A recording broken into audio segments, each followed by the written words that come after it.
ketika kita seperti ini, kalau kita tidak buying dulu, maka yang terjadi adalah saya sudutnya benar, tapi saya tidak buying. Saya tidak buat lawan menjadi buying. Kalau itu saya lakukan, maka yang terjadi adalah serang biasa aja. Dia bisa melakukan counter attack. Ulang lagi, dia akan serang saya akan counter, kemudian dia akan coba counter lagi. Kita akan coba. Ini terjadi karena saya tidak memberikan konsep buying pada lawan saya.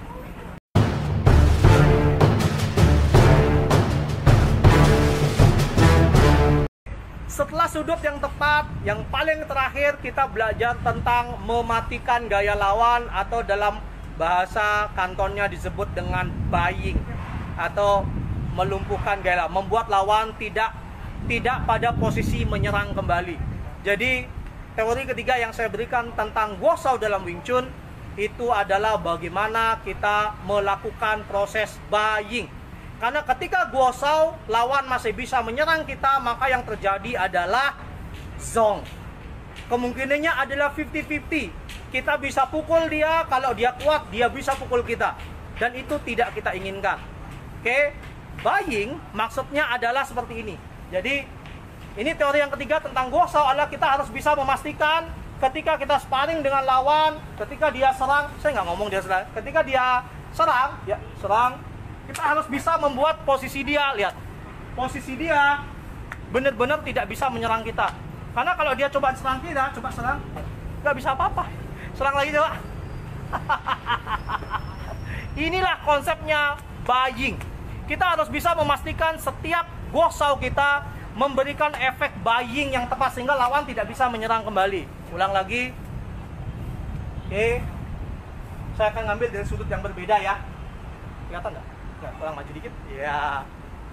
Ya, tetap aja sama. Oke, saya akan ini. Kemudian partner saya akan serang saya. Ya. Lihat, posisinya dia sudah mati duluan. Sehingga inilah disebut dengan posisi buying. Dia mau nyerang juga bingung. Mau nyerang di mana, Mas? Dia nggak bisa nyerang, lihat. Dua-duanya kekunci, badannya kekunci. Ketika dia maksa untuk serang saya, lihat. Saya akan lihat. Tara. Dia akan hilang. Nah, Guo Shao yang benar itu harus memberikan efek buying yang tepat. Bagaimana cara melakukannya? Silakan lihat nomor yang ada di bawah ini. Silakan Anda hubungi operator kami. Sorry, bercanda. Karena dari biasanya kita latihan juga bercanda. Oke. Kenapa kita butuh buying gitu kan? Tujuannya adalah yang pertama untuk memastikan lawan tidak bisa melakukan counter attack. Itu yang paling penting, nomor satu. Dan yang nomor dua, kita melakukan buying tujuannya adalah untuk memastikan kita bisa melakukan serangan 2, 3, 4 untuk melumpuhkan lawan, sehingga lawan hanya dalam hitungan 2, 3, 4 gerakan maka pertarungan akan selesai. Semakin lama waktu yang Anda gunakan untuk bertarung, maka akan semakin besar kemungkinan Anda untuk cedera. Di Wing Chun diajarkan kalau bisa satu gerakan selesai satu gerakan, bisa dua gerakan selesai dua gerakan, tiga gerakan bisa tiga gerakan, tapi jangan lebih dari bermenit-menit gitu kan. 3 menit Anda bertarung, 3 menit kemungkinan Anda akan cedera.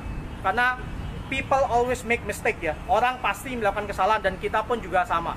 Semakin cepat kita menyelesaikan pertarungan akan membuat kita jauh lebih safe. Sekarang saya akan tunjukkan terakhir kenapa kita butuh buying ya. Ketika kita seperti ini, kalau kita tidak buying dulu, maka yang terjadi adalah saya sudutnya benar, tapi saya tidak buying. Saya tidak buat lawan menjadi buying. Kalau itu saya lakukan, maka yang terjadi adalah serang biasa aja. Dia bisa melakukan counter attack. Ulang lagi, dia akan serang saya akan counter, kemudian dia akan coba counter lagi. Kita akan coba. Ini terjadi karena saya tidak memberikan konsep buying pada lawan saya. Pelannya adalah ketika dia menyerang, serang boom seperti ini, saya hanya mengginikan tangannya. Lihat, lawan saya, tunggu, jangan bergerak dulu. Lawan saya tidak berposisi seperti tadi. Dia posisinya masih siap nyerang. Sehingga ketika saya seperti ini, dia akan bisa memukul saya dengan enak. Inilah fungsinya konsep yang namanya buying. Ketika kita melakukan buying dengan salah, kalau dipercepat lagi tanpa koreo gitu kan, ketika lawan kita menyerang, yang terjadi adalah dia bisa menyerang balik kita. Nah, inilah kenapa kita harus buying. Dan sekarang kalau kita buying, apa yang bisa dilakukan oleh lawan kita? Ketika kita lakukan konsep buying, ketika lawan menyerang, dia tidak akan bisa menyerang. Dan saya sudah melakukan 2 atau 3 kali pukulan. Oke, ulang lagi. Itu fungsinya buying, memastikan lawan tidak bisa menyerang kita dan memastikan kita bisa menyerang kedua, 3, 4 dan seterusnya. Berikutnya lagi, ketika dia serang, lihat, dari awal posisinya sudah seperti ini, lihat. Ketika dia coba menyerang berikutnya, lihat kosong, tangan saya kosong banget. Dia mencoba memukul saya menggunakan tangan ini, lihatannya. Tapi saya tangan saya udah masuk duluan di sini dan ini sudah kena 2 kali, 3 kali, 4 kali. Jadi itu fungsinya. Kalau dari sudut berbeda juga sama. Ketika saya tetap sama aja, saya akan nyerang sudut berbeda. Nah, untuk tahu sudut berbeda silahkan klik operator di bawah. kayak ini ya, online shop ya. Oke, saya akan menyerang biasa aja. Dari sudut yang berbeda, ketika lawan menyerang saya, lihat, dia sudah tidak bisa melakukan gerakan. Dia mau nyerang ini nggak bisa, mau nyerang ini nggak bisa, sehingga saya bisa melakukan gerakan kedua, 3, 4. Ya. Aslinya ini dilakukan karena kita latihan. Aslinya adalah langsung dar sekali. Bayangkan kalau ini kena sini, ini langsung semaput ini. Ini langsung hilang. Peredaran darahnya hilang nih. Dar, begitu masuk langsung pukul, pam, langsung pukul. Oke, sekali lagi di sudut yang sama, saya nggak suruh partner saya untuk mukul yang mana, dia bebas saja mukul yang mana. Saya hanya mengatur sudut ketika dia nyerang. Sama aja, lihat. Oke, itu fungsinya buying. Ketika kita melakukan buying dengan benar atau membuat lawan itu off position, mati gaya ya, atau mati langkah, maka yang terjadi lawan tidak bisa menyerang kita. Itulah salah satu kelebihan yang diajarkan dalam Wing Chun khasnya Grandmaster Yip Man.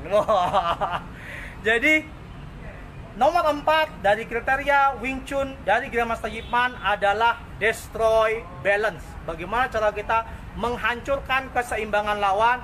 Karena ketika orang menyerang, dia butuh keseimbangannya, dia butuh kuda-kudanya. Destroy balance itu artinya kita merusak kuda-kudanya sehingga pada akhirnya dia tidak bisa menyerang kembali.